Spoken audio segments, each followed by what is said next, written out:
Welcome to the How to Be Awesome at Your Job podcast, the show where brilliant professionals share how to sharpen the universal skills required to flourish at work. Enjoy more career fun, wins, meaning, and money with your host, Pete Makaitis.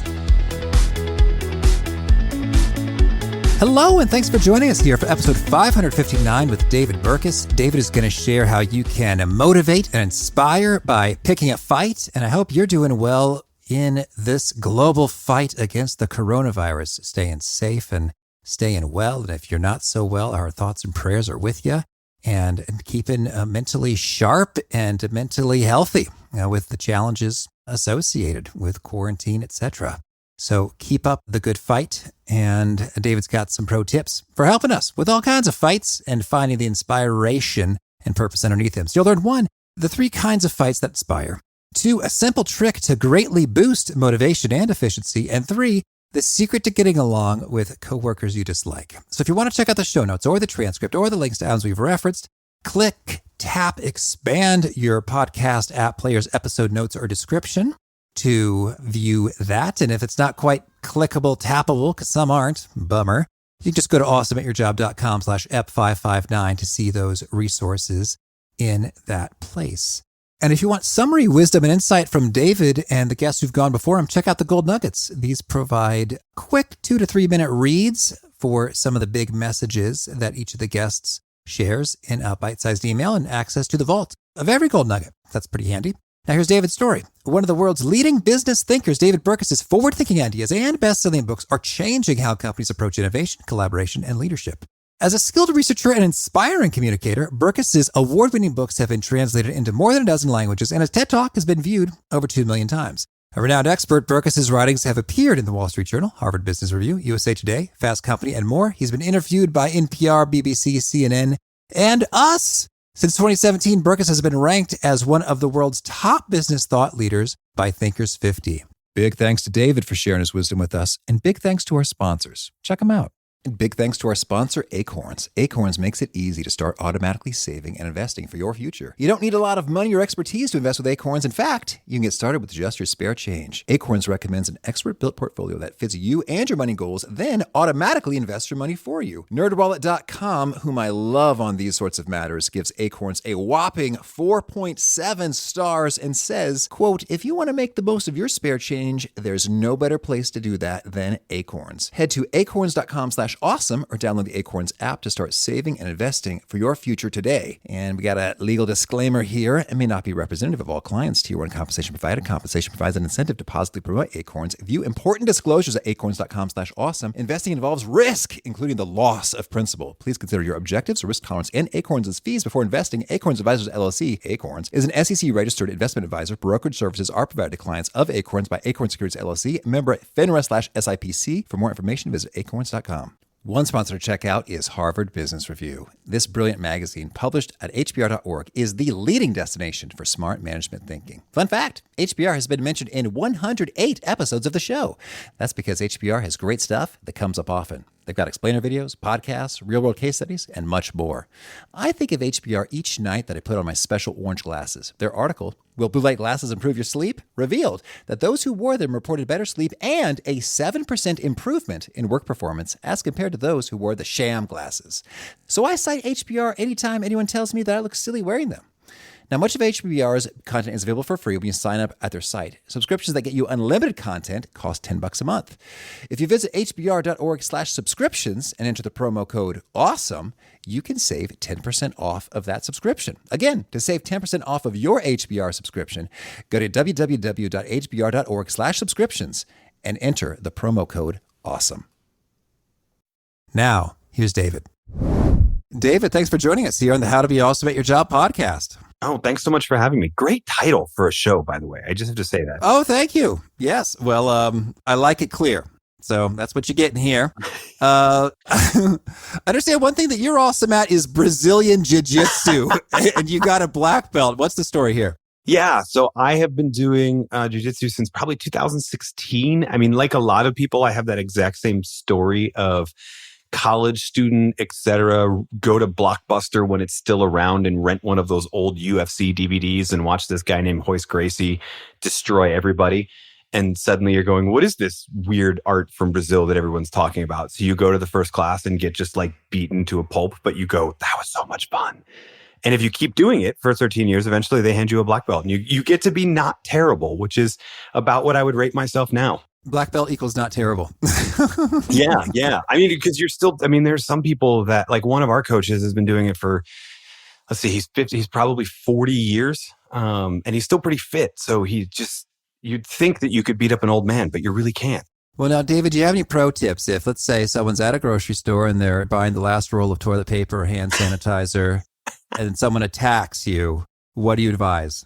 Well, the first thing would be to not get in that situation, right? Distance is your friend. So the more that you can, I think, have situational awareness about who that guy that's been eyeing the toilet paper awkwardly is and realize this is a situation I need to walk further away from, that's really your friend. That should be the biggest goal. I think a lot of people end up jumping, like you watch it now, but you also watch it during Black Friday shopping and things like that. People jump into confrontation way too quick. Keeping space from people is your friend. Okay, well, so now that's advice for, personal safety. Now, when it comes to rallying a group of folks, you advocate that people pick a fight. What do you mean by this phrase? Yeah, so pick a fight, referring to it's a bit of a double meaning, right? So I believe that fundamentally we've had these conversations about purpose for probably 2 decades now. And yet a lot of people are still really bad at saying what the purpose of a company is. We do mission statements, or we try and start with why. We try and do all those things. And it doesn't really rally people the way it should. And so I believe fundamentally when you look at the research that one of the best ways to give a clear and concise and motivating statement of purpose is if you can frame it as the answer to the question, what are we fighting for? As a leader, if you can do that, individually, if you can do that, it just seems to, like you said, rally and motivate people a bit more. But here's the key. You have to choose your fight wisely. So that's the secondary meaning. You also have to pick the right fight, which is almost never competitors. For the average employee, you're almost never motivated by, I work for Coke and I want to destroy Pepsi. I'm probably going to go to work for Pepsi one day or something similar. Mm-hmm. So you have to pick, what is that higher purpose, that bigger thing that you're striving for? That's what the right fight looks like. Yeah, that's interesting. So you were fighting for something as opposed to against something. I guess maybe you could fight against something if it's like intrinsically evil, like poverty. Yeah. Or this disease. The way that I phrase it is, it's what are we fighting for, not who are we fighting, right? Okay. It's not about the other, because again, we're seeing it right now as we're recording this. This was totally unintentional, by the way, but like we're seeing it right now. This is arguably the first time in world history that every country in the world is fighting for the same thing, right? We're all fighting against the same thing. And it's sort of that proof of concept. There's not time in situations like this for little squabbles over which country is right and all this sort of stuff. And the same thing happens organizationally when you have that true sort of purpose worth fighting for. Those little silos, politics, turf wars, they all get squashed to that larger purpose. So that's why I really emphasize it's what are we fighting for, not who are we fighting. Mm-hmm. Okay, and so when you're picking what you're fighting for, we got some pro tips and pointers already in terms of not, who are we fighting against? And so maybe paint a picture for us with an example in terms of maybe if you've seen some cool transformation stories or some contrasts, like here's an example of an organization that's fighting for something and it works great. By contrast, there's an organization that's not quite doing that. It's not working so great. Yeah. So my favorite example, and one we talk about in the book of changing that fight midstream, because I think it's easy to see, okay, this startup has this sort of big fight-based mission. But it's a lot harder to do with an established organization. But in the late 1980s and throughout the entirety of the 90s, a gentleman by the name of Paul O'Neill took the reins at Alcoa, which is aluminum manufacturing plant. They make a lot of different types of aluminum. Fun fact, they make the aluminum foil that goes around Hershey's Kisses, or they did for a really long time. Okay. And what they were running into when Paul O'Neill took over, stock price was declining, their efficiencies were declining. I mean, it's a normal 1980s, 1990s story of losing out to offshoring and manufacturing in developing countries and that sort of thing. And a lot of people were wondering, what are you going to do to turn this company around? And the way O'Neill describes it, he says part of leadership is to create the crisis, right? But he knows that the crisis of a declining stock price isn't going to rally anybody. The crisis of we need to be more efficient isn't going to rally anybody. So he chooses as his fight safety. He gets up on the very first day of his tenure at this press conference and says, instead of here's how we're going to increase profitability or shareholder value, et cetera. I mean, we're in this era where CEOs basically go right to buybacks and try and buy back stock as a cheap way to raise the stock price. He doesn't do any of that. He says, I'd like to talk to you about worker safety. I'd like to talk to you about the number of people that lose a day of work because of preventable accidents. And I intend in my time at the leadership of Alcoa to go for a zero accident company. Now that's unheard of in manufacturing, but that's something worth fighting for. It speaks to that sacred value of who's to the left and to the right of you. And ironically, if you make a plant more safe, you make it more efficient anyway. So he knows that there's still this goal. We're going to turn the company around, but just turning the company around doesn't rally anybody. He chooses to name the enemy. And in this case, the enemy is safety, because if we beat that enemy, we'll find a lot more things that we accomplish along the way as well. And in his time, by the time he retired in the late 1990s, the stock price had increased fivefold. The company ran more efficiently. Alcoa now is like a pinnacle of safety. There are other manufacturing plants that go to Alcoa to learn how to be much more safe. But before he came, that was never a concern with them. It was an acceptable cost of doing business. And it hints at the first of like the three templates of fights that I outline in the book. I call it the revolutionary fight, which is when you say this has been a norm or a standard that the industry does, and we refuse to accept it as normal any longer. We don't find it acceptable. In Paul O'Neill's case, it was safety. We don't find some level of acceptable loss acceptable anymore. We're going for zero. Mm-hmm. Okay. And so that's a revolution. While we're at it, what are the other two? Yeah. So the other two, the underdog fight, my personal favorite fight, because I'm from Philadelphia and we're the city of underdogs, is about not necessarily about what the industry is doing, but how you're perceived by that industry. Sometimes it's by competitors, other times it's by critics, et cetera. You leverage the underdog fight when you can point to a way that people are disrespecting your team, disrespecting your company, or underrating it, and you can point to why they're wrong. And this is really key. You need two things. It's not enough just to be criticized because they might be right. You also need a rebuttal, right? You need rejection, but also rebuttal for this one to work. And it turns out, I mean, this is, like I said, I'm from Philadelphia. We know the Rocky story. It's our favorite sports hero is a fictional character who lost a boxing match. That's our New England gets Tom Brady. We get a fictional character who loses a boxing match.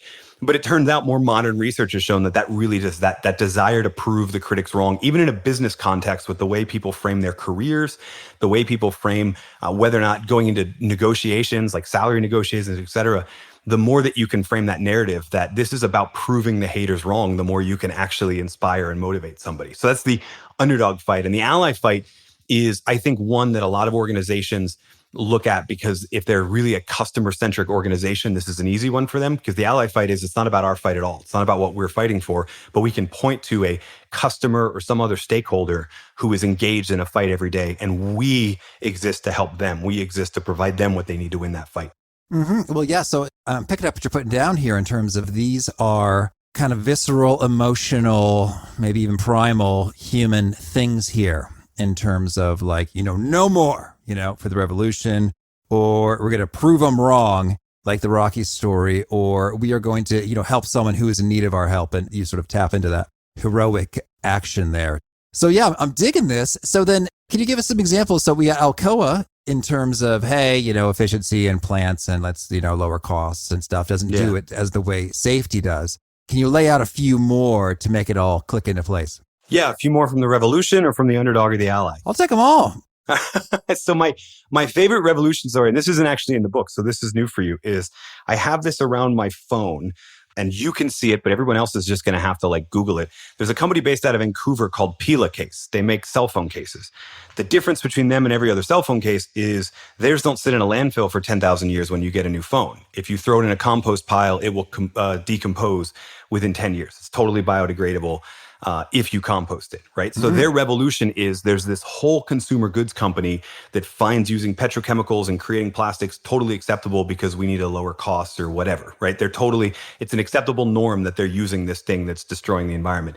They refuse to accept that. You ask anyone who works for Pila, what are you fighting for? They'll tell you they're fighting for a waste-free future. They're never going to change consumerism. We're not going to get people to it's not like a plastic bag. You can't reuse it, right? As soon as there's a new cell phone with a different design, it's hard to reuse that case. But we can change what's consumed to itself be waste-free. And what I think is really telling, they just did this about 6 months ago. They launched their second product, which proves that their focus is on this waste-free revolution idea, because their second product has nothing to do with cell phone cases, which no strategic advisor would ever say, right? If you have this little niche inside of electronics, inside of smartphone case, the next thing you do is make an iPad case or something else. No, their next thing was sunglasses.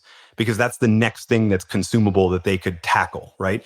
We buy sunglasses in May, we've lost them by September. So if we can trust that they're biodegradable, somebody finds them, they get put into that landfill, they'll decompose, they'll biodegrade eventually, then at least we're making it waste-free even then. We're never going to change consumerism, but we can change what's consumed and make it waste-free. That's my other favorite revolution story. Yeah, well, and that reminds me, you talk about, it doesn't seem like a strategic adjacency in the classic strategy, matrices type of thinking. Yeah. But from that fight, that purpose perspective, it makes total sense. And I'm reminded of Pat Lencioni, who we had recently, talked about a company, their purpose, why they were founded was to provide good work opportunities for people in the community. And so they did roofing, but they're like, hey man, if people didn't want roofs, we could switch to landscaping or concrete, or that's fine. And so that might not seem like, the same skill set or whatever, but it fits in from that perspective, and it continues to be inspiring even when there is a shift afoot.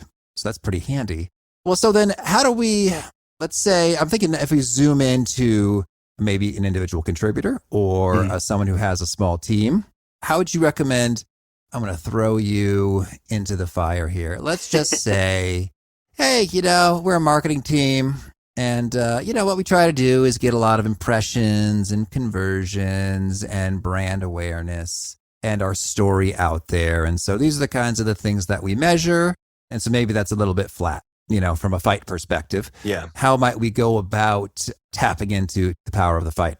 Yeah. So the first thing, like if you're running the small team, for example, the first thing you got to do is figure out which of these fights will most resonate with your existing people. This is actually the big misconception with a lot of leaders that I work with, is that, you as the leader get to declare and cast the vision. It doesn't work that way. And it never really has. You get to put to words the vision that's already in people's hearts and minds, but they haven't really thought about enough. Right.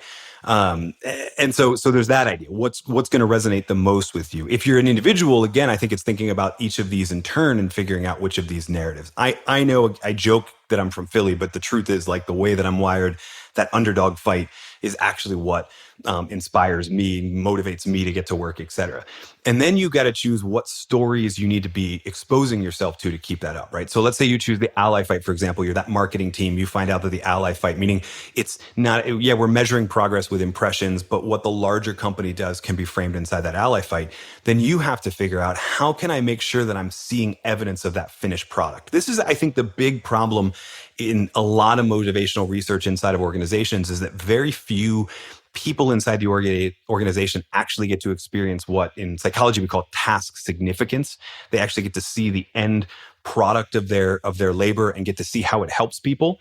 Adam Grant sort of did a lot of research on this about 10 years ago and reframed it as what he called pro-social motivation, the idea that if you're working to help people, you're more motivated. But even task significance, even if it's one of the other types of fights, I think is hugely important. So I think the biggest thing you can do once you figure out what resonates with you is, how do I make sure that I'm catching that material, that I'm catching stories, success stories from clients, if it's the ally fight? How do I catch stories about what's going on in the industry and why we're doing differently, so that I'm seeing that on a regular basis? Because most of us in the day in, day out, especially if our performance metrics and things like that, or how many impressions we get on random websites, we lose sight of that larger thing. And so if you're the only one that can do it for you, do it for you. If you're running even a small team, that becomes one of your jobs, is how do you curate those stories? It's not your job to cast the vision. It's your job to curate those stories.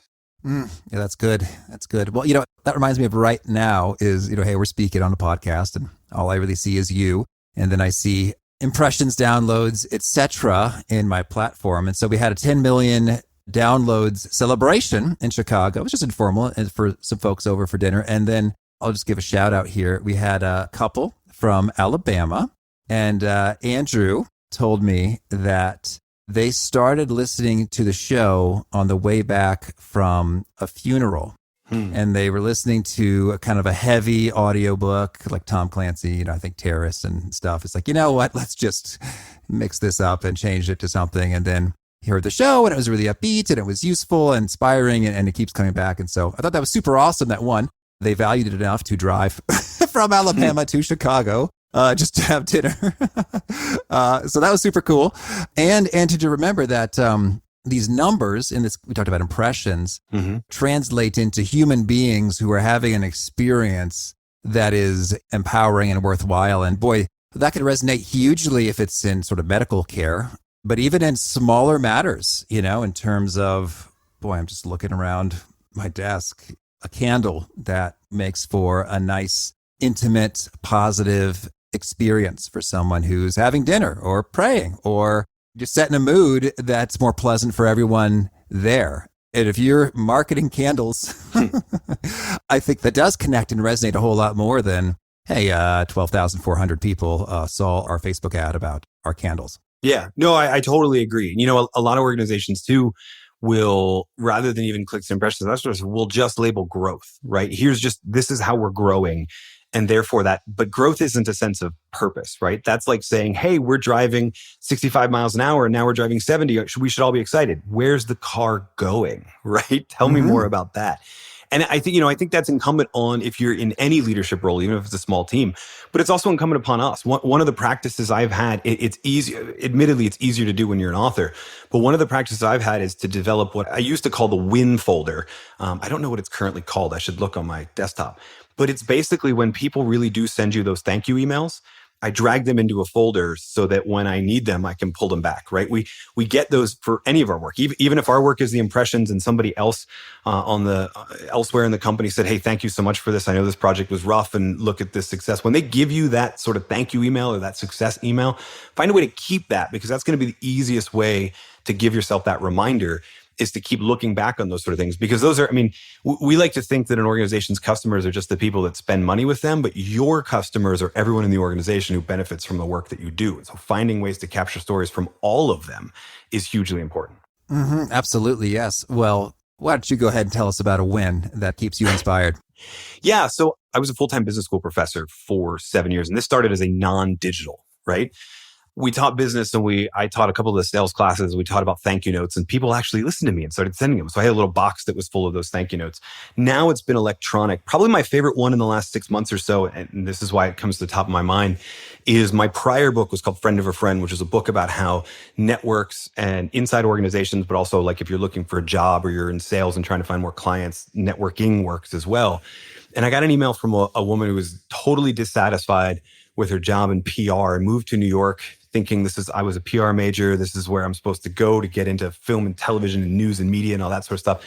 And just hated it, loathed it, walked through Barnes and Noble, found the book, which is great, but also a little depressing because I wish people like that would already know who I exist, but that's a whole other dilemma.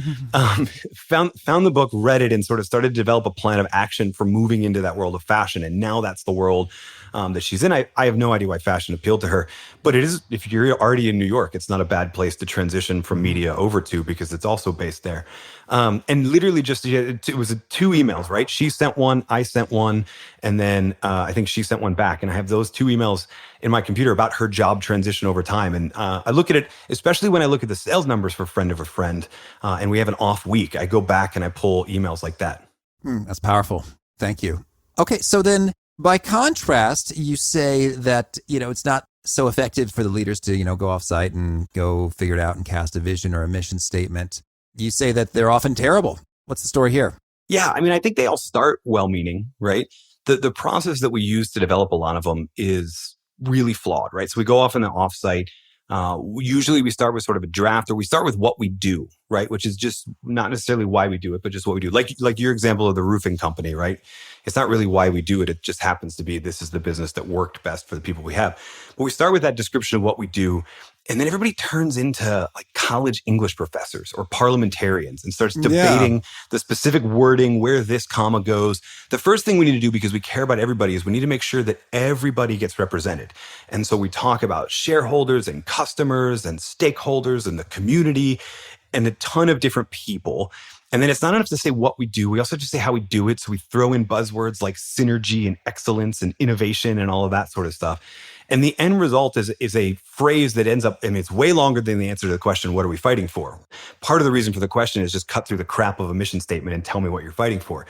But it also becomes incredibly difficult to even remember. I have literally been in the room with CEOs of companies and said, what is your mission statement? And seen them like look under the table at their phone while they have to look up the investors or about us page of their website to find it. Because we were all excited when it came out 2 years ago and we put it on a glass plaque. But if it doesn't actually inspire people using one of the 3 levers that we were talking about, it gets very easily forgotten. Mm-hmm. Yeah, I hear you. Well, now I'm intrigued. So some people might say, well, that's really great for any number of those examples, safety with aluminum, candles, writing books.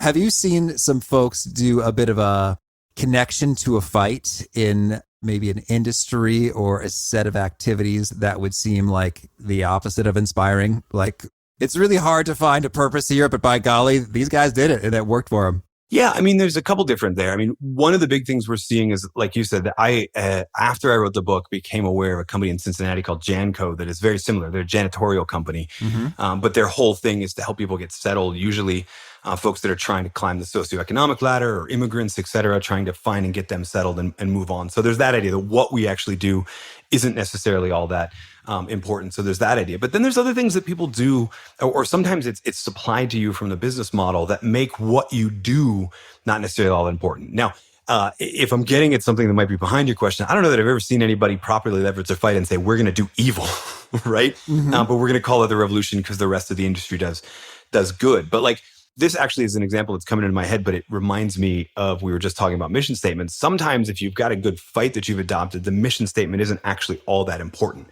So there's a little company, you may have never heard of them. They're called Hershey, the Hershey company. Right? They make this candy. I don't know if you've ever heard of it, right? And for a long time, actually, they had the worst mission statement I've ever seen. Their mission statement was literally undisputed marketplace leadership. That's our mission. In these industries, we aspire to that. And thankfully, they changed it over time, mostly because people like me criticized them for a really long time. But the truth is, they didn't need that mission because their fight has been a part of the company DNA for a lot longer than that. Not a lot of people know this, but if you work at Hershey, you definitely do. Milton Hershey, before he died, set up a school for biological and societal orphans. The Milton Hershey School, it's literally almost across the street. You basically, if you go to Hershey, Pennsylvania, you have the headquarters of Hershey Park, which is an amusement park. And then on the other side of Hershey Park is the school, right? They're all sort of laid out almost along the same street. And this isn't like a corporate social responsibility. We give some of our profits to this school that Milton started. When Milton was preparing his estate, when he was getting ready to die, he set up a trust for the school and willed his shares to the trust. So the trust and the school is still the majority shareholder of the school. I mean, it's not that the profits fund the school. The trust owns the school. Milton Hershey School owns Hershey Foods. And so they could get into any industry they want at this point as a company. And there's a lot of different divisions now. They're in entertainment. They make a lot more than just chocolate, all of that sort of thing. So I think they're probably my favorite example of a company that you could go into any business. And as long as the trust still owns the primary business, you could change your mission statement to whatever you want to, because the sense of purpose that people are going to feel, it's that ally fight. What are we fighting for? We're fighting to give those kids an education. That's cool. Well, so we talked about the fight a lot. I'd love it, adjacent to that or complementary to that. Do you have any other best practices that make a world of difference when it comes to motivating a team? Yeah. So the task significance piece, I think, is a huge one. I think the biggest one that we are in, we're probably in dire need of in this world of virtual work that we're about to face, is I think we don't often tell people how best to interact with us. Like if you think about the majority of research that you read on people inside of teams, how you interact with your coworkers, et cetera, most of it is like, and I'm guilty of this, most of it is content about how to deal with that coworker that disagrees with you, how to deal with this coworker that you can't get along with, et cetera. I think we'd be a lot better if we thought about us as the problem and we actually presented to our team, hey, here are my little idiosyncrasies, right? So like mine is, I'm very easily distracted, not by little shiny things, but you'll say something and then I'll think about the ramifications of it and you'll keep talking, but I'll be over here thinking about how that affects some downstream issue. Like it's just, I'm a systems thinker like that. And you may have to catch me up at times. You may also find me super excited about an idea that has nothing to do with what we're talking about, but it's sparked in that meeting, right? So I try and present to people, these are the little idiosyncrasies of how I work. I've sometimes heard this described as an owner's manual for yourself. What if you created an owner's manual for yourself and gave it out to the rest of your team and said, hey, based on people that used to work with me in the past and my own introspection, these are the things you can expect, strengths and weaknesses, so that we can get a little more clear. I think that goes a whole lot further than just reading a bunch of listicles about how to deal with a coworker that we disagree with. Absolutely. And that it's so powerful in terms of that display example of vulnerability invites others to do the same and just go so far in building trust and camaraderie and all kinds of good things there. Oh, no, I totally agree. I mean, I had this situation, in the spirit of trust and vulnerability, I'll actually share this from 2 days ago. I was in a back and forth, more chat-based debate with somebody that's, we'll call him a colleague. Like a lot of the work that I do now is we don't work for the same company, but we're all working for the same mission, be it getting the book out or whatever.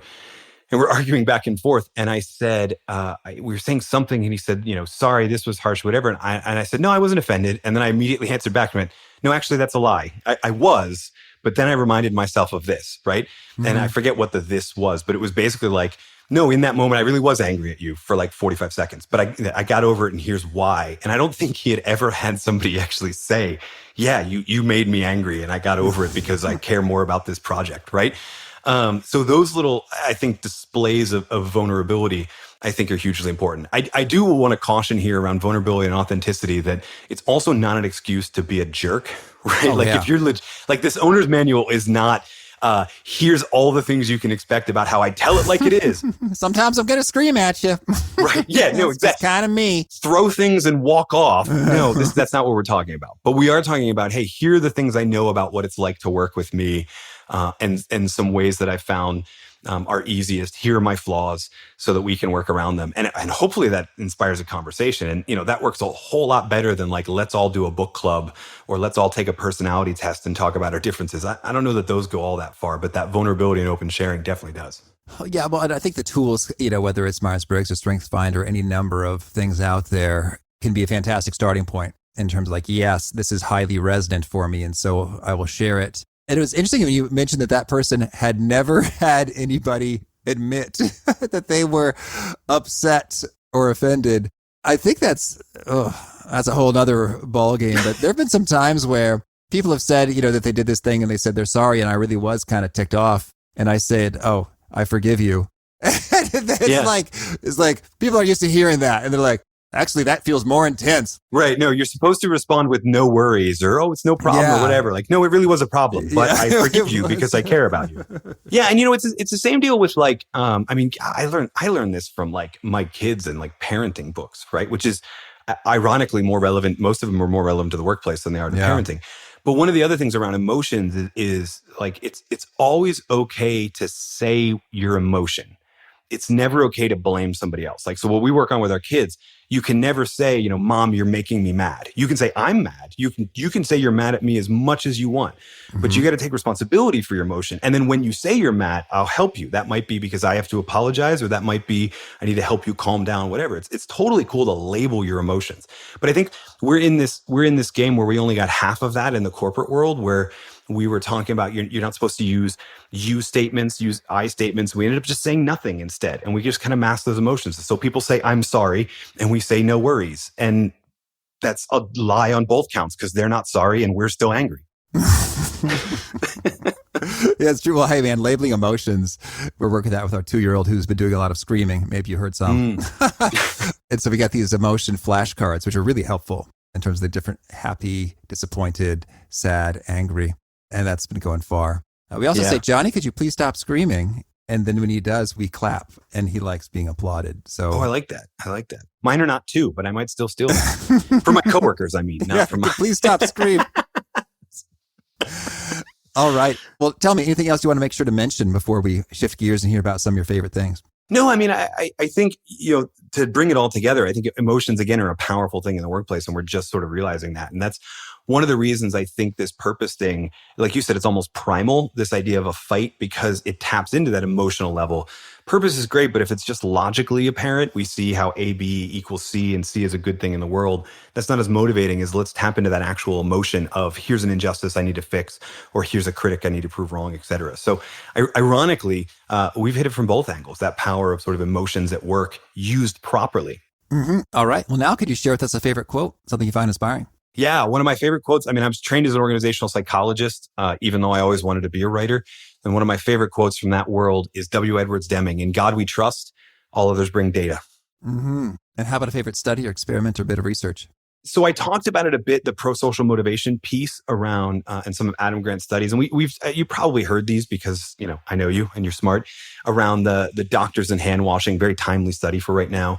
But also the call center workers and feeling the beneficiaries. But I feel like we need to shine more attention on a lot of those studies, because one of the things you realize right off the bat is that organizations are pretty terrible at sharing those stories, at sharing those wins and those people who benefit from work. So, it's a popular study already, but it's not popular enough. Mm-hmm. Okay. And for those who have not heard it, now's your chance to popularize it. What should they know about it?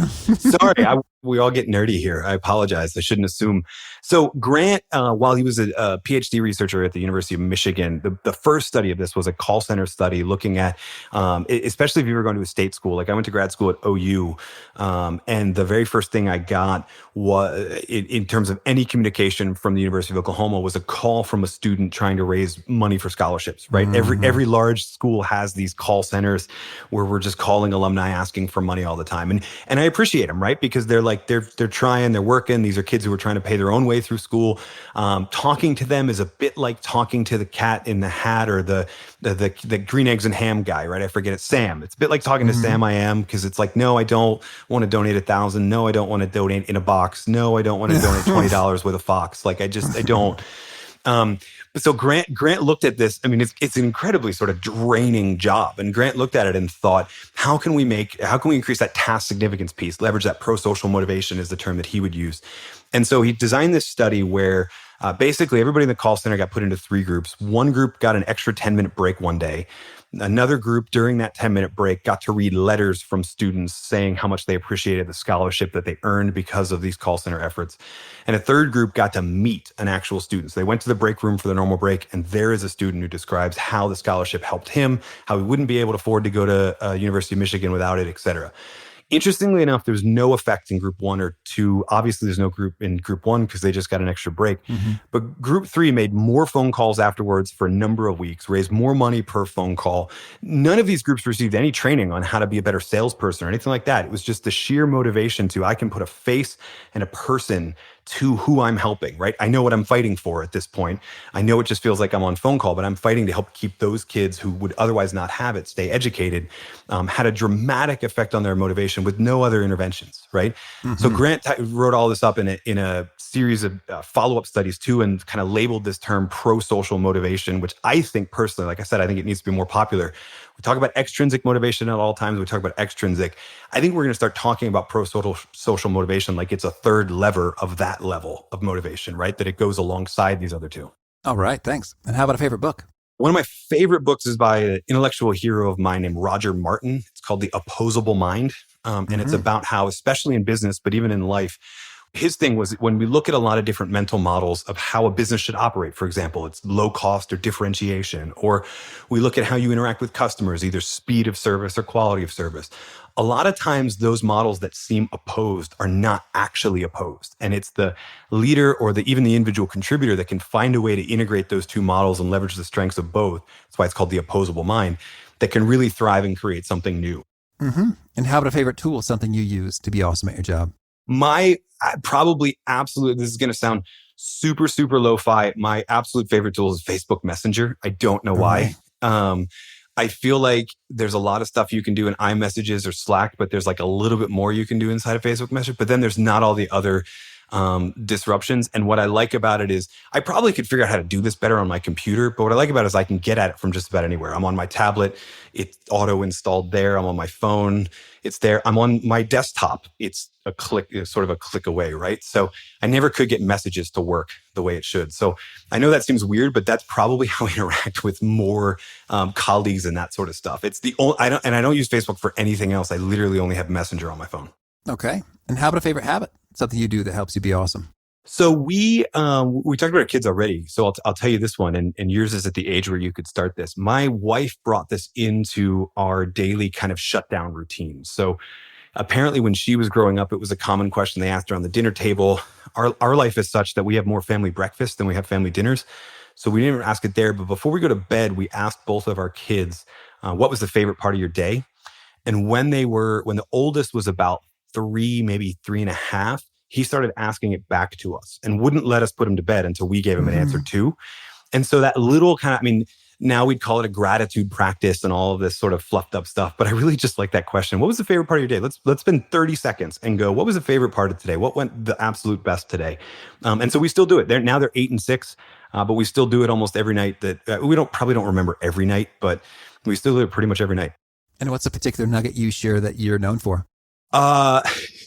I like to say that I'm trying to make the experience of work suck a little bit less. Mm-hmm. And I do that in a variety of ways. Pick a Fight is one of them, a lot of the other books that I've written. But we also put out a lot of content, just like you said, about how to interact better with coworkers and show motivation. I think work, the big grand overarching theme, or my personal fight, is that work is far more important to think about work-life balance as just a number of hours, because toxic work will drag itself home and positive work will make home life better as well. So we need to be talking about the experience of work in a way where people leave it more energized than they came. All right. And if folks want to learn more or get in touch, where would you point them? I would point them to the show notes for this episode, because you do an awesome job writing up all those show notes with all of these little lightning round questions. And if you're listening to this, you already know where that is. And let's be honest, both of our names are a little hard to spell, so no one's going to remember that. I send you to davidburkus.com, but you already listened to the show. You know where the show notes are. Find me there. All righty. And do you have a final challenge or call to action for folks looking to be awesome at their jobs? Find your fight. Look at the tasks that you do and the story that would resonate the most with you, and find a way to frame it and remind yourself of that story all the time. All right. David, this has been a treat. Thank you, and good luck in your fights. Oh, thank you. Thanks so much. Thanks for fighting for people to have a more awesome job. You know, my favorite takeaway from David here was actually that quick tip he shared associated with preempting fights and disagreements with coworkers, is just by sort of sharing, hey, this is kind of how I work. This is sort of what I do that annoys people. And just showing that vulnerability, that humility, that self-awareness, and giving other people permission to say the same makes a world of difference. And I still remember there was a partner I worked with at a consulting firm, and I just felt nervous whenever I was in his presence. And I was like, man, I don't know if you think I'm stupid or doing a terrible job, or because you seem pretty uneasy about just about everything I present to you. And then one time we were just chatting, and he mentioned that he said, yeah, I've got an anxious personality. I get it from my mother. I was like, oh, that's what's going on here. What a relief. Well, a relief for me. I guess he's feeling anxious. But a relief is like, oh, you don't think I'm bad, or that everything I'm presenting to you is inadequate or not going to be accepted in the eyes of the client, but rather this is just sort of how you are. You're kind of anxious about everything. All right, good to know. So a great tip from David. I've seen it in practice and it works. And I think that could also really help as you're sort of disclosing what's going on in your remote working from home type situation, in terms of saying, hey, you might see someone pop in. This is what's going on. And say, okay, gotcha. And so we're all in this together, and they understand where you're coming from. It's just helpful context. Again, the show notes, the transcript, the links to items we've referenced are at awesomeatyourjob.com/ep559er. And if you haven't already, I hope you'll push subscribe to catch our next guest, Oscar Trimboli. He's talking about deep listening and the huge difference that it can make. And I really appreciate how Oscar spent a lot of time deep listening to the show before coming on it. So he knows how to deliver the goods. So good stuff from Oscar coming up. Hope to catch you there. And peace. Thanks for listening. To get the most out of the show, we recommend 2 key things. First, check out the extra resources at awesomeatyourjob.com. You can find this episode's transcript and links, as well as the perfect episode for your situation. You can search the full text transcripts of hundreds of episodes, or explore episodes tagged by topic and competency covered. Second, subscribe to the podcast and get future episodes automatically. You can subscribe by telling Siri and several other smartphones and speakers, subscribe to the How to Be Awesome at Your Job podcast, or by tapping subscribe in your podcast player of choice. If you'd like some extra help figuring out podcasts and how subscriptions work, visit awesomeatyourjob.com/subscribe for guidance. Hope to catch you on the next episode of How to Be Awesome at Your Job.